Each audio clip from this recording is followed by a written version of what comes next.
Ya, ayo selamat ketemu lagi teman-teman. Jadi berkaitan dengan datangnya bulan literasi perdagangan berjangka komoditi yang sudah ditetapkan oleh Kementerian Perdagangan, Badan Pengawas Perdagangan Berjangka Komoditi yang jatuh pada bulan Maret tahun 2023 ini. Pada kesempatan ini saya ingin mengajak teman-teman untuk memahami jauh lebih dalam lagi tentang apa itu perdagangan berjangka komoditi. Jadi kalau kita bicara tentang perdagangan berjangka komoditi, kita merujuk pada arti harfiahnya. Jadi perdagangan ini dilakukan secara berjangka dan yang diperdagangkan adalah komoditi. Jadi secara sederhana bahwa perdagangan berjangka komoditi itu adalah pembeli dan penjual bertemu saat ini bersepakat atas harganya, tetapi penyelesaian hak kewajiban para pihak dilakukan di waktu kemudian. Makanya disebut perdagangan berjangka. Nah, definisi resmi dari perdagangan berjangka komoditi ini ada di dalam Undang-Undang Republik Indonesia nomor 10 tahun 2011, yaitu yang mengatakan bahwa perdagangan berjangka komoditi adalah segala sesuatu yang berkaitan dengan jual beli komoditi dengan menggunakan margin dengan penyerahan kemudian berdasarkan kontrak berjangka, kontrak derivatif syariah, dan kontrak derivatif lainnya. Tapi kalau teman-teman ingin memahaminya secara lebih sederhana, prinsipnya adalah perdagangan ini pembeli dan penjual melakukan kesepakatan harga pada saat ini, tetapi penyelesaiannya dilakukan di waktu kemudian. Nah, siapakah yang bisa melakukan perdagangan berjangka komoditi? Tentu setiap pihak yang punya kepentingan terhadap komoditi itu sendiri bisa melakukan perdagangan ini. Peraturan kita di Undang-Undang Nomor 10 Tahun 2011 menyebutkan bahwa untuk bisa melakukan akses perdagangan berjangka komoditi ada dua kriteria pelaku. Yang pertama yang disebut dengan pedagang berjangka. Pedagang berjangka adalah pihak yang bisa melakukan jual beli komoditi terkait dengan kepentingannya sendiri. Jadi dengan akunnya sendiri, tidak boleh memfasilitasi dari amanat transaksi atau titipan transaksi orang lain. Sementara pialang berjangka itu adalah pihak yang hanya boleh menyalurkan amanat transaksi nasabahnya, tapi dilarang bertransaksi atas rekeningnya sendiri. Siapa nasabahnya dari pialang ini? Tentu adalah semua pihak, semua masyarakat yang punya kepentingan terhadap transaksi komoditi ini. Nah, tentu kalau kita merujuk ke depan tentang perdagangan berjangka komoditi di mana jual belinya dilakukan di depan kesepakatannya hanya dengan sejumlah jaminan atau mungkin secara sederhana kita sebut sebagai DP, penyelesaiannya kemudian. Tentu di situ dibutuhkan sesuatu kelembagaan atau ekosistem yang terorganisir. Yang pertama, kita kenalan dulu yang disebut dengan bursa. Bursa berjangka adalah tempat di mana jual beli itu dilakukan. Jadi kalau kita bicara tentang bahasa dalam undang-undang, bursa itu adalah sebuah lembaga yang mendapatkan amanah dari undang-undang untuk menyelenggarakan atau memfasilitasi perdagangan para anggotanya. Sehingga tercipta sebuah pasar yang efisien, efektif, dan transparan. Tentu harga yang terbentuk di dalamnya kredibel. Itu adalah bursanya, tempatnya, tempat orang melakukan jual beli. Sementara jual beli ini dilakukan dengan penyerahan kemudian di depan hanya menggunakan margin atau DP. Maka penting dalam setiap transaksi yang seperti itu ada yang disebut dengan lembaga penjamin. Di dalam perdagangan berjangka komoditi, lembaga penjamin tersebut diamanatkan kepada lembaga clearing berjangka. Nah, lembaga clearing berjangka berfungsi untuk melakukan penjaminan dan penyelesaian kewajiban setiap pihak yang terkait dengan perdagangan berjangka ini. Jadi secara integritas keuangan, lembaga clearing adalah yang mengawal integritas keuangan dari aktivitas perdagangan berjangka komoditi. Kemudian kita lebih lanjut bicara tentang apa sih kelebihan dari transaksi perdagangan berjangka komoditi. Tentu pertama, karena di depan transaksinya tidak langsung serah terima, tidak langsung tunai, maka hanya memerlukan sejumlah margin. Biasanya besarnya tidak lebih daripada 5-10%, di bawah itu. Ini mengakibatkan bahwa dengan modal yang relatif terbatas, pelaku bisa mengakses perdagangan dengan nilai value aset yang jauh lebih tinggi. Bisa 50 kali lipat, bisa 100 kali lipat daripada nilai jaminannya. Nah, itu menyebabkan adanya daya ungkit atas modal atau yang kita sebut sebagai leverage. Kemudian transaksi perdagangan berjangka itu penyelesaiannya dilakukan di waktu kemudian, tidak langsung pada saat ini transaksi itu diselesaikan. Akibatnya apa?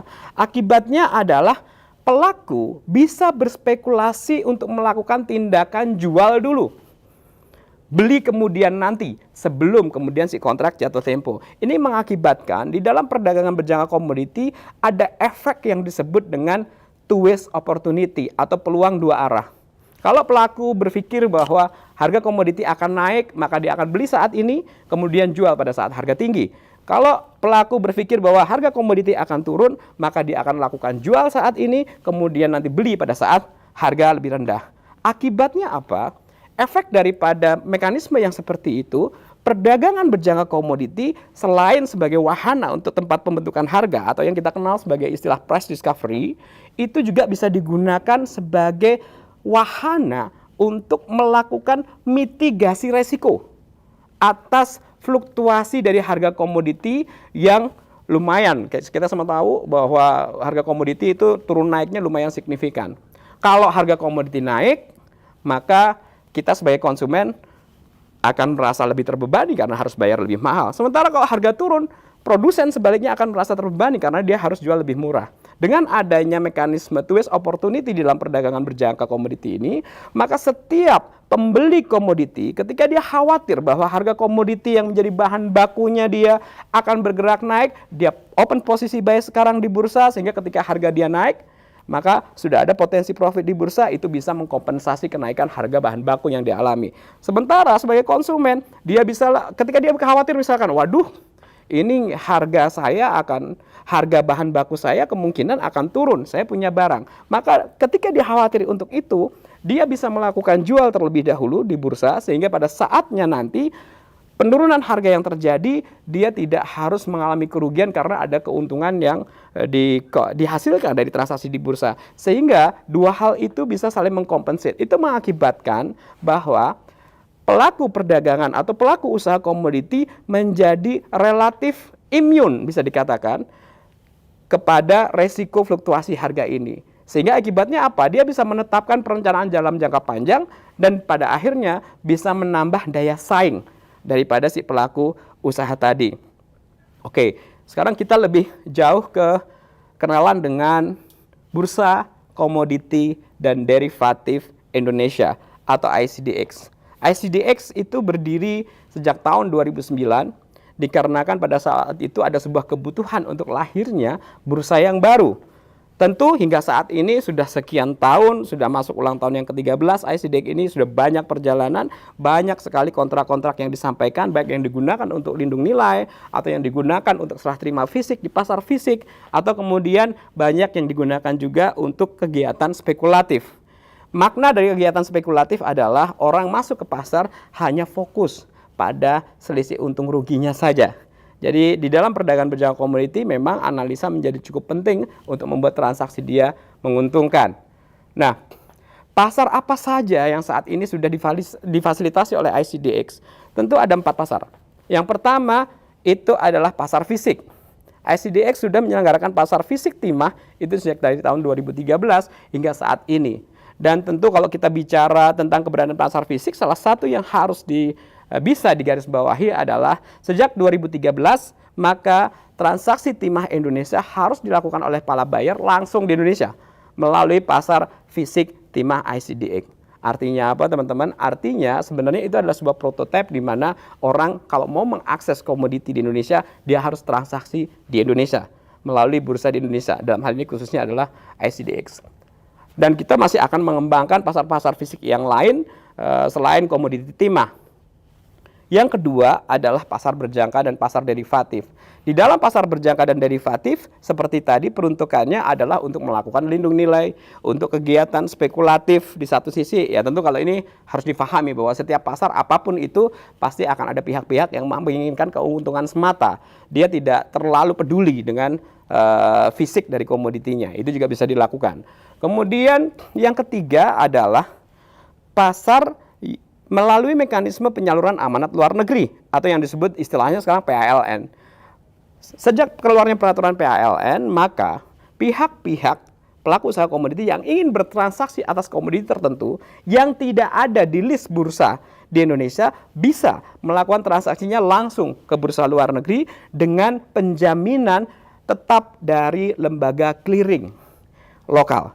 Ini diharapkan bahwa timbul rasa nyaman, timbul rasa aman karena proses penjaminannya ada di lembaga clearing lokal. Yang terakhir, itu adalah penyelenggaraan pasar di sistem perdagangan alternatif.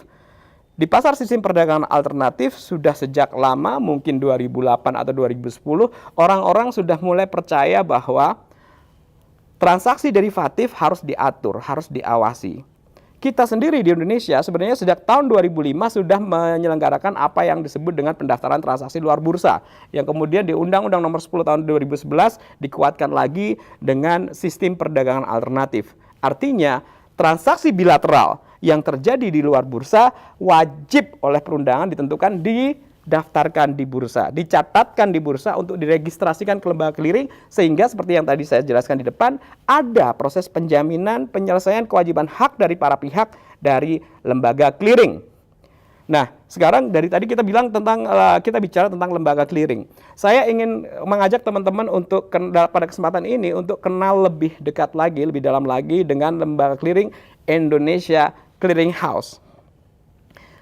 Lembaga clearing seperti tadi yang saya sampaikan, itu adalah lembaga yang berfungsi untuk melakukan penjaminan dan penyelesaian kewajiban dan hak transaksi dari para pihak melalui dua fungsi utama. Yang pertama adalah fungsi mark to market, di mana setiap hari perdagangan, lembaga clearing akan menghitung laba rugi dari setiap posisi terbuka dan melakukan proses perhitungan debit kredit dan adjustment atas kebutuhan margin keesokan harinya. Ini memberikan kepastian kepada pelaku bahwa dana yang ada di dalam rekening masih sanggup dan cukup untuk melaksanakan perdagangan di hari berikutnya. Yang kedua adalah fungsi inovasi. Fungsi inovasi dimaknai sebagai di mana ketika penjual dan pembeli dijamin oleh lembaga clearing, maka penjual dan pembeli tidak perlu saling kenal satu sama lain, sehingga harga yang terjadi merupakan harga penawaran yang pure melalui sistem mekanisme pasar bebas. Tidak ada proses tektokan karena pembeli dan penjual tidak saling kenal. Ini membuat proses penemuan harga atau price discovery di bursa menjadi kredibel.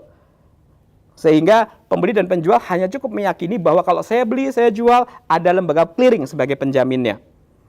Dan itu dilakukan oleh lembaga clearing ICH. Dan mungkin juga teman-teman sekedar informasi saja bahwa lembaga clearing Indonesia Clearing House itu menggunakan mekanisme pre-margining, di mana setiap nasabah yang bertransaksi haruslah mempunyai kecukupan dana terlebih dahulu dan hanya bisa bertransaksi atas itu.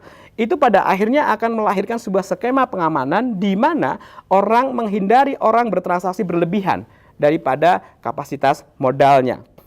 Nah, tadi saya sampaikan bahwa di depan Bursa Komoditi dan Derivatif Indonesia juga menyelenggarakan pasar fisik.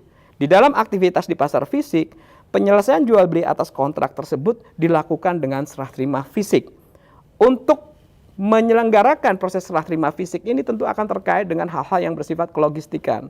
Sehingga selain ICDX sebagai bursanya, ICH sebagai clearingnya, dalam ekosistem ICD Group ada entitas yang ketiga yang disebut ICD Logistik Berikat yang bertugas memastikan kelancaran daripada aktivitas yang terkait dengan kelogistikan, terutama pada kontrak-kontrak berjangka yang bisa diakhiri dengan serah terima fisik. Dan yang terakhir, tentu saya ingin mengakhiri pertemuan kita pada hari ini adalah ada bursa, ada lembaga clearing, ada ICD Logistik Berikat. Sebagai sebuah ekosistem, kami berharap dengan keberadaan ketiga lembaga ini kita bisa memberikan sebuah pelayanan yang full services, mulai dari tempat transaksinya, mulai dari proses penjaminannya, hingga pada saat pengelolaan terkait dengan kelogistikan berkaitan dengan serah terima barangnya. Dan diharapkan dengan ekosistem yang kita punyai, maka kita bisa mengembangkan perdagangan berjangka komoditi ke depan dalam bentuk yang lebih expand lagi, banyak produk yang dilahirkan, kemudian bisa memberikan kenyamanan bagi para pelaku dan keamanan tentunya, sehingga kita bisa mengembangkan industri ini ke depan jauh lebih baik lagi. Ya, saya pikir cuman itu yang bisa saya sampaikan dan senang sudah berbagi dengan kawan-kawan. Mari kita sambut bulan literasi PBK ini dengan bersama-sama kita mengetahui lebih dalam lagi seperti pepatah investasi. Kalau Anda berinvestasi, Anda harus perhatikan legalnya, logisnya, dan knowledge-nya. Selamat berjumpa kembali di lain waktu. Ayo trading berjangka.